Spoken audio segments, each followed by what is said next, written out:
C'est par un petit matin que nous avons visité les battoirs de Rutoke de la commune Muyinga. Certains viennent tout juste de se réveiller. Ils nous expliquent comment ils se partagent le peu de place qu'il y a dans leur hutte. Nyangobga et son voisin sont des battoirs que nous avons rencontrés. Ils confient que leurs maisons d'habitation sont étroites. Ndaheta nkagira gafuruka kamwe nkagasasamwe uburiri bwanje kandi gafuruka nkashiramwo abana hanyuma mpejeje gucana nkayisha nca ndondera uburyo bwo kugira ngo umucanwa ndawusukemwo amazi amasiga ndayashingure kugira ngo abana banje nihavamo umwana mutonya asambagirika naje kuvumbika amaguru mu ziko. No kuva kuri basokuru n'abasokuruza batavukanye utwo tubati nubakisha umuganda niwo natwe badusigaranye niwo baturaje nta kabati baturaje ntako nyene niko tukingakinga tukinjira. Imvura iguye iraduhonda ikatukubita n'abana igatera hariya n'amazi atembaja hariya tugahunga tuguma duhagaze. Vivre dans ces huttes en famille n'est pas toujours chose facile. Quand vient le moment où le mari et la femme doivent retrouver leur intimité, les enfants sont juste à côté. Nahindukira hariya kandi umukenyezi nkamusanga hariya kandi tuvumbagurika. Yego kweli abana nabo bagatera imigeri bikangura nani ngashanyigira uwezo umva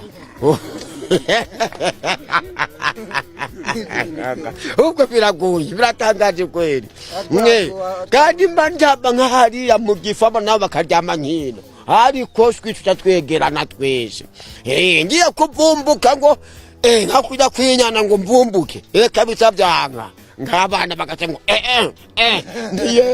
liberatika.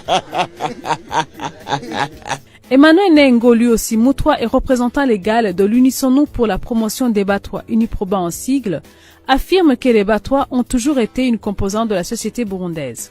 Certains battoirs seraient encore nomades. C'est une population qui n'a pas, qui a vécu de la chasse et de la cueillette, et de la forge, ainsi que de la poterie. Donc la poterie, après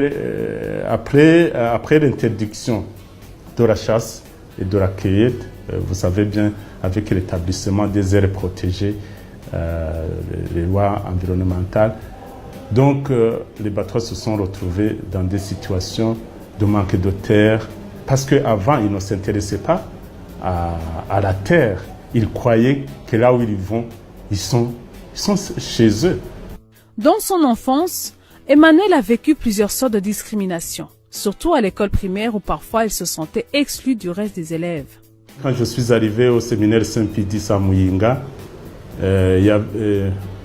on a pris connaissance que je suis à Motoa. Donc autour de la table, il y avait des élèves qui ont refusé de partager avec moi. Et heureusement, c'était au séminaire. L'encadreur est intervenu pour essayer de calmer la situation et conseiller plutôt à amener mes collègues élèves à partager avec moi. Mais c'était très difficile de comprendre cela. Étant un élève intelligent et l'un des rares moutois qui était sur le banc de l'école, Emmanuel a eu le courage de continuer ses études, et ce malgré les problèmes qu'il a rencontrés durant son cursus. Il a fait la fierté de ses parents et de sa communauté. À la fin de mes études primaires, j'étais le premier dans la province. J'ai eu autour de 180 sur 200 au concours national.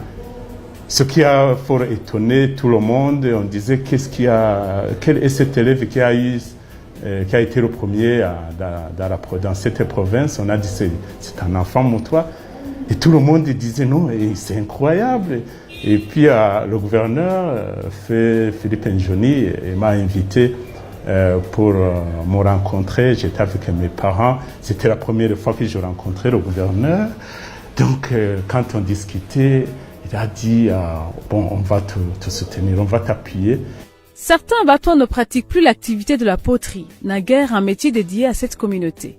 Ils se sont tournés plutôt vers les activités champêtres. nayo iby'inkono twaramaze kubivamo ubu habumba abanyagihugu aribo abahutu abo rero nibo babumba nibo baremi inkono ngaho mu masoko twebwe ntaho twozitwara ngo bazigure. Les difficultés rencontrées par ces Batwa ne sont pas seulement d'ordre discriminatoire, mais sont aussi d'ordre foncier, comme le fait remarquer ce chef de colline Rutoke de la zone Rugari dans la commune Muyinga.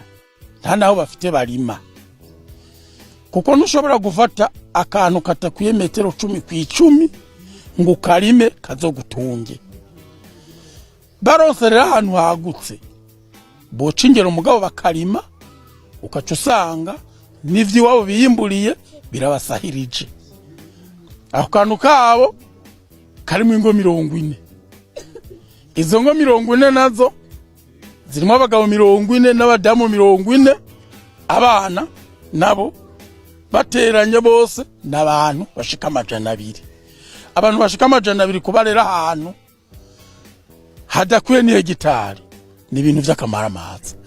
Les relations amoureuses entre Batwa et les autres composantes de la population burundaise sont presque inexistantes dans cette localité. nta muhutu kazari inzira ngaha ntiyo hinzira ngo birakunda ibyanka ko kubera ibi biswara imisengesenge naho yorima iyo arahabura. oya Abatwa naho boza guturesha twe ntitwobemerera kuko barataye bafise barima ntitwojayo.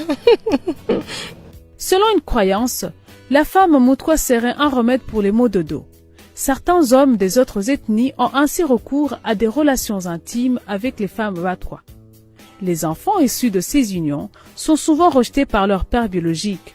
Beaucoup de Hutu ou Tutsi, je dirais hommes, qui étaient attrapés ou connus, ou reconnus avoir eu des relations sexuelles avec une femme ou une fille Mutwa, ils déclaraient spontanément qu'il était entre eux de se faire soigner les maux de dos.